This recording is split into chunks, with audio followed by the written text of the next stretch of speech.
आल पाकिस्तान मुकाबला जात में फिजान मदीना मियाँ वाली के तलबा ने मैदान मार लिया। 24 टीमों में से पहली पोजीशन हासिल करके फतह समेटी। शानदार इस्तकबाल। कुंदिया से दावत इस्लामी के ऑफिशियल तबलीगी टेलीविजन मदनी चैनल पर मुनक़दा आल पाकिस्तान मुकाबला ज़हनी आज़माइश में फिजान मदीना मियाँ वाली से ताल्लुक़ रखने वाले तलबा मोहम्मद अरफान अतारी, मोहम्मद इमरान अशरफ अतारी पर मुश्तमिल टीम ने मुल्क भर से मुकाबला जात में हिस्सा लेने वाली 24 टीमों पर सबकत हासिल करके मुकाबला जीत लिया, जिस पर उन्हें दावत इस्लामी के रुकन शोरा अब्दुल हबीब तारी ने उम्रे के टिकट को दीगर नमाज से नवाजा। मियाँ वाली पहुँचने पर इनका शानदार इस्तकबाल किया गया। गले मिलकर और मिठाइयाँ खिलाकर खुशी का इजहार किया। मीडिया से गुफ्तगू करते हुए अल्हम्दुलिल्लाह ज़हनी आज़माइश के सीज़न 12 में शिरकत का मौका मिला है और उस्तादों की, वालिदैन की, पीर मुर्शिद की दुआओं से अल्हम्दुलिल्लाह इसके फ़ाइनल को जीता है हमने और सरकार सल्लल्लाहु अलैहि वसल्लम ने हमें कबूल फरमाया और मदीने का टिकट भी मिला है हमें।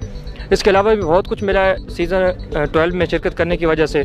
इसमें इल्म दीन सीखने जो देखते हैं इस सिलसिले को, उन्हें भी बहुत कुछ सीखने को मिलता है और जो पार्टिसिपेट करते हैं उन्हें तो बहुत ही कुछ सीखने को मिलता है। इस ज़हनी आज़माइश में अल्हम्दुलिल्लाह पूरे मुल्क से तकरीबन 24 टीमों ने हिस्सा लिया और रब के फ़ज़ल से मियाँ वाली के जो तलबा थे, मियाँ वाली की जो टीम थी, रब के फ़ज़ल से वो जीती और पूरे पाकिस्तान इस वक्त अल्हम्दुलिल्लाह इसका पहला नंबर हुआ।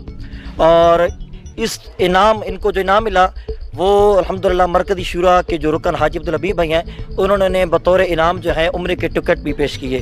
और अल्हम्दुलिल्लाह ये मियाँ वाली फ़ैज़ान मदीना का एज़ाज़ है कि जब इस तरह के मुकाबले होते हैं तो रब ताला इस तरह इनको कामयाबी अता फरमाता है। हमारा ज़हनी आज़माइश मुकाबला हुआ जिसके अंदर अल्हम्दुलिल्लाह फ़ैज़ान मदीना मियाँ वाली के इन दो तलबा ने ये फ़ाइनल मुकाबला जीत कर यहाँ पर पहुँच गए। अल्लाह पाक इनको मज़ीद तरक्कियाँ दे, उरूज और बुलंदियाँ नसीब करे और हमारे पीर मुर्शिद का साया हमारे सरों पर कायम और दायम फरमाए। जीतने वाले तलबा ने अपनी जीत को अपने पीर मुर्शिद की निगाह करम, वालिदैन की दुआओं और साजदा की मेहनत करार दिया, जबकि साजदा ने फिजान मदीना मियाँ वाली और जिला मियाँ वाली के लिए इज़्ज़त इफ्तिखार का बैस कहा और इसे नबी करीम सल्लल्लाहु अलैहि वसल्लम से वल्हाना इसका नतीजा करार दिया। तामुम शाह, मीडिया रिपोर्टर, पाक एशिया, मियाँ वाली।